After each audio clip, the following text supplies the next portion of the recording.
জীবন চলে যাবে, কোরআন ছাড়াবো না। ঠিক তেমনি বলেন না, আমি জীবন দিতে প্রস্তুত, কোরআন দিতে চাই না। কোরআন আমি ছাড়বো না, কোরআন জন্য আমি থাকবো। ঠিক তেমনি বলেন না। প্যার হাজিরি, ওয়াজ মিঠাও ওয়াজ তিতাও, দুনো প্রকার ওয়াজ না হইলে মিলে না। তিতা মিঠা ছাড়া ওয়াজ মিলে না। এখন তো হুজুর ঘুরে আগেই কয়ে দে, হুজুর এখানে এমনি এমনি সমস্যা আছে, এমনি এমনি বেলে বেলে ওয়াজ করে জানগা। হ্যাঁ কয় কিনা কি বেলে বেলে ওয়াজ, কোরআন শরীফ বেলে বেলে আইতাছে, এ হাদা বেলে বেলে।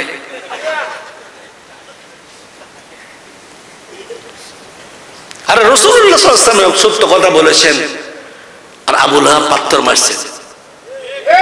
ঠিক না? রাসূল কি সত্য কথা বাদ দিয়ে দিয়েছেন? কোরআন শরীফ ওয়ানযির আশীরাতাকাল আকরাবিন, নবী আপনি আগে আপনার নিকটবর্তী লোকদের কাছে ইসলাম প্রচার করুন। কার কাছে? নিকটবর্তী লোকদের কাছে ইসলাম প্রচার করুন। দীর্ঘ 13 বছর মক্কায় নিপীড়ন নির্যাতন, ইসলাম স্টিম রোলার দিয়ে সাহাবায়ে কেরামকে উত্তপ্ত তাজা রক্তের জমিনে লেজাম দিয়ে, পিঠের তলে আঙ্গার দিয়ে, পিঠের তলে কাঁটা দিয়ে চেট করে শোয়ায় রাখলেন শুধুমাত্র আল্লাহ রাসূলকে রাসূল বলার কারণে। এরপরেও একজন সাহাবায়ে কেরাম ইতিহাসে পাবেন না যে নির্যাতনে, নিপীড়নে, মারের ভয়ে, রক্তের ভয়ে নবীকে ছাড় দিয়েছেন। সুবহানাল্লাহ বিহামদিহি। হযরত খুবাইব রাদিয়াল্লাহু তাআলা আনহু, ওনার কোরআন শরীফ ছিলেন কণ্ঠে সুন্দর, কোরআন তেলাওয়াত করতেন। ওনার কোরআন শুনলে মানুষ পাগল হয়ে যেত। উনি বললেন, তুমি সাগালিয়ার বাদশার দরবারে গিয়ে কোরআন পাঠ করতে পারবে কিনা? কেউ সাবাস করে না, বাদশা বড় মেজাজি ইহুদি, বড় মারাত্মক খারাপ। হযরত খুবাইব বললেন, হুজুর আমি পারবো। আসতে পার সুবহানাল্লাহ। শাহজালালের দেশে মানুষ এত তেজ কম, আমার ফেনি না বুঝলাম দূরে তেজ কম। বাতেল হিন্দুর মতো ঢুকছে বাংলাদেশে, খবরদার। ইমান টুপি হারাবার জন্য বেটুপি, টুপি ছাড়া কিছু মুসলমান গজাইয়া উঠছে। এরা হলো নতুন মুসলমান, টুপি নাই, দাড়ি নাই, এরকম আমরা মুসলমান বলে কিনা বলে? খবরদার। 1 লাখ ইঁদুর একটা বিড়ালের মেয়াও, একটা বিড়ালে মিয়াও করলে লাখ ইঁদুর কইব বউথিয়ে দাওয়া ফেলাই। সেই সময় এসে গেছে, যুবক রেডি হও। সেই সময় চলে এসছে যে সময় কোরআন কারীমকে উল্টাপাল্টা করার জন্য একদল বের হয়ে আসবে। আমরা সাক্ষী এবং রেডি থাকো কোরআনের জন্য, বুকে তাজা রক্ত দিয়ে ওলি আল্লাহর এই দেশ আমরা কায়েম করব ইনশাআল্লাহ। এটা আমাদের মুখাফাত, এটা আমাদের ওয়াদা। হযরত খুবাইব গর্তের ভিতর দিয়ে ঢুকলেন ইসলাম প্রচারের জন্য। কিছু লোকের কাছে ইসলাম দাওয়াত দিয়ে মুসলমান বানালেন মাত্র 5 জন। কয়জন? কিসের বদৌলতে? কোরআন শরীফ তেলাওয়াত করতে করতে, এদেরকে শুনাইতে শুনাইতে আস্তা কাফের গুলা মুসলমান হয়ে গেল। কোরআন হলো নবীর জ্বলন্ত মুজিজা। এ পর্যন্ত কোরআন উপরে হাত দেওয়ার শক্তি পৃথিবীর কোন মানুষের ছিল না, থাকবেও না। কোরআন যেমন ছিল তেমনই থাকবে। বন্ধুরা আমার, 5 জন মুসলমান বানায়া ওদেরকে নামাজ কেমনি পড়তে হয় শিখাচ্ছেন, কোরআন কি করে পড়তে হয় শিখাইছেন। হঠাৎ বাদশা খবর পাইলেন আন্ডারগ্রাউন্ডের নিচে কোন জায়গায় মুসলমান প্রবেশ করে ফেলেছে। গ্রেন্ডা ইউটি ইবলেট চারিদিকে তোমরা বেষ্টন করো। 16,000 মিলিটারি গ্রাও করলেন, মুসলমান মাত্র 5 জন। সুবহানাল্লাহ বিহামদিহি। মুসলমান কয়জন? 5 জন মুসলমান। তার ভিতরে খুবাইব হলো রাসূলুল্লাহ নজরের মানুষ, রাসূলুল্লাহ আদরের মানুষ। মাঝে মাঝে রাসূল বলতেন, ইকরা ইয়া খুবাইব কানা কুরআনা, রাসূল বলতেন আমি এখন তোমার কোরআন শুনবো, আর হযরত খবাইব কোরআন তেলাওয়াত করতেন, নবীজি কান পেতে শুনতেন। সেই সাহাবী ধরা পড়ে গেলেন মদিনা থেকে প্রায় 250 কিলো দূরে, 250 কিলো দূরে ধরা পড়ে গেলেন। টেলিফোন নাই, আছে টেলিগ্রাফ আছে, টেলিফোন মোবাইল চিঠিপত্র লেখার কোন টাইম কিছুই ছিল না। যখনই খোবাইবকে গ্রেফতার করলেন আর যখন তার গলায় আগুনের বেড়ি লাগালেন, পাহাড়ের উপরে রাখলেন, আসর নামাজের পর নবীজি আসরের পরে সাহাবাদের দিকে ফিরে বসতেন আর নিজে আস্তাগফিরুল্লাহ পড়তেন, সুবহানাল্লাহ সুবহানাল্লাহ আলহামদুলিল্লাহ আল্লাহু আকবার তাসবিহগুলো পড়তেন। লা ইলাহা ইল্লাল্লাহ ওয়াহদাহু লা শারীকা লাহু লাহুল মুলকু ওয়া লাহুল হামদু ইউহয়ি ওয়া ইউমীতু বিয়াদিহিল খায়রু আলা কুল্লি শাইইন কাদির। এই দোয়াগুলো পড়ে মুনাজাত করতেন সুবহানাল্লাহ বিহামদিহি।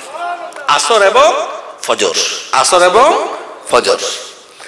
বন্ধুরা আমার, রাসূলুল্লাহ আসর নামাজে সালাম ফিরাই হঠাৎ করে রাসূলুল্লাহ হাতটা এভাবে বলে, ইয়া খুবাইব,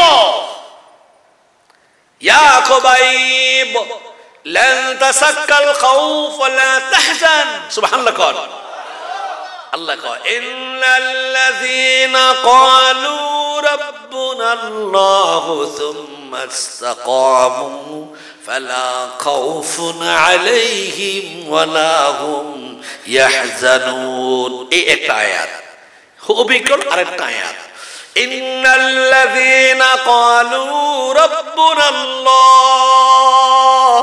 সুম্মা ইসতাকামু তাতানাজ্জালু আলাইহিমুল মালাইকাতু আল্লা তাখাফু ওয়া লা তাহজানু ওয়া আবশিরু বিল জান্নাহ। সুবহানাল্লাহ বিহামদিহি। দুইটা আয়াত দুই রকম কিনা? প্রথমে একরকম, পরের শব্দগুলা বিভিন্ন রকম, তাফসীর একটাই। এক জায়গায় ইন্নাল্লাযীনা ক্বালু রাব্বুনাল্লাহ, যে বলেছে আমার আল্লাহ ছাড়া কেউ নাই। কেউ আছে? যদি বলেন আল্লাহ ছাড়া কাউকে আল্লাহ বলার মতো পৃথিবীতে কেউ আছে? আসমানে আছে, জগতে কোন জায়গা আছে? রবের সমকক্ষ। আচ্ছা দিও না, আমি চা খাই থাকি। স্টেজে সাপ মেহমানের দ্বিতীয় আড়াল দিও, এত লোকের সামনে দিলে পেটের ভিতরে ঢুকবো কেন? এত মানুষ তুই আর সুন্নতে খেলাফ। বন্ধুরা আমার, হযরত খুবাইব ওই যে ক্বালু রাব্বুনাল্লাহ, রবকে সকলে বললেন না বাবা আল্লাহ। আল্লাহ বলে গুনাহ হয় নাকি? আল্লাহ বলে সব না গুনাহ। আরো জোরে বলেন আলিফ লাম লাম হা, আল্লাহ। চারটা হরফে 40টা নেকি, 40টা নেকি আপনি পাচ্ছেন। যতবারই আল্লাহ বলবেন 40টা গুনাহ মাফ, 40টা নেকি আপনাকে দান করতেছেন। এই রবকে ক্বালু বলে যারা, রব্বুনাল্লাহ, আমার রব হলো আল্লাহ। নিশ্চয়ই যারা বলে রব আমার আল্লাহ, রবকে আল্লাহ তাখাফু ওয়া লা তাহজানু, তোমাদের ভয় নাই, তোমাদের চিন্তা নাই। সুবহানাল্লাহ। কজরে আল্লাহ যদি আমার পক্ষ থেকে ভয় চিন্তা আছে? জোরে বলেন ভয় চিন্তা আছে? নাই। আরেক জায়গায় পড়লো কি, ইন্নাল্লাযীনা ক্বালু রাব্বুনাল্লাহু সুম্মা ইসতাকামু, মৃত্যুর সময়ে যদি কেউ বলে আমার আল্লাহ ছাড়া আপন বলতে কেউ নাই, কে বলবে? মৃত্যুর সময় কে? কথা ভাষা বুঝেন না আমার? মৃত্যুর সময় আমাদের আপন কে? আরো জোরে বলেন। বাবা, আমার ছেলে মেয়ে, স্ত্রী পুত্র, দুনিয়ার সংসার, ব্যাংকের টাকা পয়সা কিছুই নাই, আপন কে? আল্লাহ ইসমে সিনাতের কসম দিয়ে বলে ইন্নাল্লাযীনা ক্বালু রাব্বুনাল্লাহ, যারা জীবনের শুরু থেকে বলে আমি রব, আমি রবের ভিতরে সব ঢুকছে। আমি যদি রব হই বান্দা নামাজ ছাড়বে না, আমি যদি রব হই রোজা ছাড়বে না, বুঝছেন নি কথা? আমি যদি রব হই যার উপরে হজ ফরজ, হজ ছাড়বে না। আমি যদি রব হই মিথ্যা বলবে না। আমি যদি রব হই সে কখনো হারাম খাবে না। আমি যদি রব হই সর্ব ব্যবস্থা সর্ব কাজে আমার কোরআন আর হাদিস মুআফিকে চলার নাম হলো ক্বালু রাব্বুনাল্লাহ। ঠিক না বেটি বলেন না? এই রাব্বুনাল্লাহ বলেন ইসতিকামু ইস্তিকামু ইস্তিকামু ইস্তিতাউ ইস্তিদাউ ইস্তিদাই ইস্তিদাউ ইস্তিদাম ইস্তিকাম ইস্তিমাকাররাম ইস্তিমুকাররাম। কেউ যদি বলে জীবনের প্রথম থেকে মৃত্যু পর্যন্ত, মৃত্যু বিছানা পর্যন্ত যদি বলে আমি ছাড়া কেউ নাই, তাতানাজ্জালু নাজিল করব আলাইহিমুল মালাইকা, আমি তার জন্য পাঠাবো রহমতের ফেরেশতা। এটা কি কোরআনের কথা না আমি আমার কথা? জোরে বলেন। কোরআন কথা কোন কোন জায়গাতে মিথ্যা আছে, সব জায়গায় সত্য কিনা? আল্লাহু আকবার। যখনই আপনি মৃত্যুর শোয়া শুয়ে যাবেন আপনার জিকিরটা বলবে হাযা রাতবাম মিন লিসানি যিকরুল্লাহ। রাসূল বলেছেন মৃত্যুর সময় যার জিহ্বাটা আল্লাহ আল্লাহ আল্লাহ বলবে, আল্লাহ কয় আমি তার কাছে পাঠাবো আমার বানানো রহমতের ফেরেশতা ৭০ জন। কেন পাঠাবো? ইমানটাকে হেফাজত করার জন্য। তারা আমার পাশে বসবে, ইমানদারের পাশে বসে কি করবে? আল্লাহ তাখাফু, ভয় নাই, ওয়ালা তাহজানু, হে আব্দুল গনি চিন্তা করিও না। এরপরে কি কয়? ওয়া আবশিরু বিল জান্নাহ, আমরা তোমার জন্য ৮খানা জান্নাতে সুসংবাদ লইয়া আসছি। শুধু ৮খানা জান্নাতে সুসংবাদ লইয়া আসে নাই, wit and right is the practical fact. ওরা ৮খানা জান্নাত আপনার সামনে দেখাবে। ওয়া আবশিরু বিল জান্নাতিল্লাতী, তুমি কোনটা পছন্দ করো ঢুকে যাও। কুনতুম তুআদুন, সুবহানাল্লাহ বিহামদিহি। আল্লাহ তখন আমার বান্দা মুস্কি একটা হাসি মারবে, আমার বান্দা মুস্কি হাসি মারবে। কেন হাসি মারবে? জীবনে মিথ্যা বলে নাই, সুদ খায় নাই, সুদ নেয় নাই, সুদের লোকের ব্যবসা নাই, কারবার ২ নম্বর নাই, সব ১ নম্বর করলো, নবীর তরিকা মতো চললো। ঠিক না ঠিক বলেন? নবীর তরিকা চললো, নবীর তরিকা মতো চললো, আল্লাহর হুকুম মতো জীবন যাপন করলো, কোরআন আর সুন্নাহ মতো জীবন যাপন করলো। ঠিক না ঠিক বলেন না? ওদের জন্য ২ সংবাদ, ওদের জন্য কয় সংবাদ? ইন্নাল্লাযীনা ক্বালু রাব্বুনাল্লাহ আল্লা তাখাফু ওয়া লা তাহজানু, ভয় নাই চিন্তা নাই। কারা? কোরআন পড়ে না যারা, কারা? যারা কোরআন পড়ে নাই তারা। কথা বলেন। যারা কোরআন মানছে তারা। কোরআন মানা মানে নামাজ মানা। কথা বলেন। কথা বলি, আমার সাথে কথা বলি। কোরআন মানা কি? আরো জোরে বলেন। কোরআন মানা মানে সুদ খাওয়া, কোরআন মানা মানে মিথ্যা বলা। তাহলে বোঝা গেল কোরআন যদি মানি, ফাআমিনু বিল্লাহি ওয়া রাসূলিহি ওয়ান নূরিল্লাযী আনজালনা মাআহু, শুধু আল্লাহকে মানলে হবে না, রাসূলকে মানলে হবে না। আল্লাহ কো নূরাহু আনজালনা নূরাহু, যেটা আমি আমার রাসূলকে দান করেছি ওটার প্রতি ঈমান আনতে হবে। ওটার নাম কোরআনে কারীম। সেই কোরআনে কারীম যেমন পবিত্র, আমি হইতে হবে পবিত্র। ঠিক না বেটি বলেন না? আমার বউ ল্যাংটা, ছেলে মদ পান করে, মেয়েটা আই লাভ ইউ কয়, দুনিয়ার ল্যাংটা চলাফেরা করে। ঠিক না বেটি বলেন না? আমি গেলাম মক্কা শরীফ হজ করতে, কতটুকু শরীয়ত। বন্ধুরা আমার, আমি আপনাদেরকে জানাতে চাই কোরআন কার?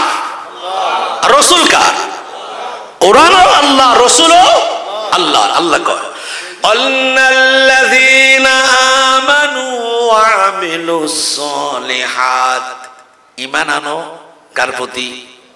যদি বলেন আল্লাহ রাসূলের প্রতি ঈমান আনো। এবার কি কয় ওয়া আমিলুস সলিহাত, ঈমান ওয়ালা কাম করো। ঈমান আনি কোন সাহাবী ঈমান আনার পরে নামাজ পড়ে নাই? একজন মুহাদ্দিস জানতো, হাত তুলি, যে ঈমান আনার পরে রাসূলের সামনে বসিয়া ঈমান আনছে, এই ব্যক্তি আবার কিছুদিন পরে ঈমান বিচ্ছিন্ন হইয়া নিজে নিজে আবার পীর হইছে। এমন দেখাইতে দেখুন যাব যারা ঈমান আনিয়া রাসূলের পিছনে গীবত করছে, এদের নামে একটা সূরা আছে, সূরাতুল মুনাফিকুন। আছে কিনা বলেন না? মুনাফিকদের নামে সূরা আছে কিনা বলেন? আবার মুমিনদের নামে সূরা আছে কিনা? কি সুন্দর কথা। কাফেরদের নামে সূরা আছে কিনা? পিপিলিকের নামে সূরা আছে কিনা? মহিলার নামে সূরা আছে কিনা?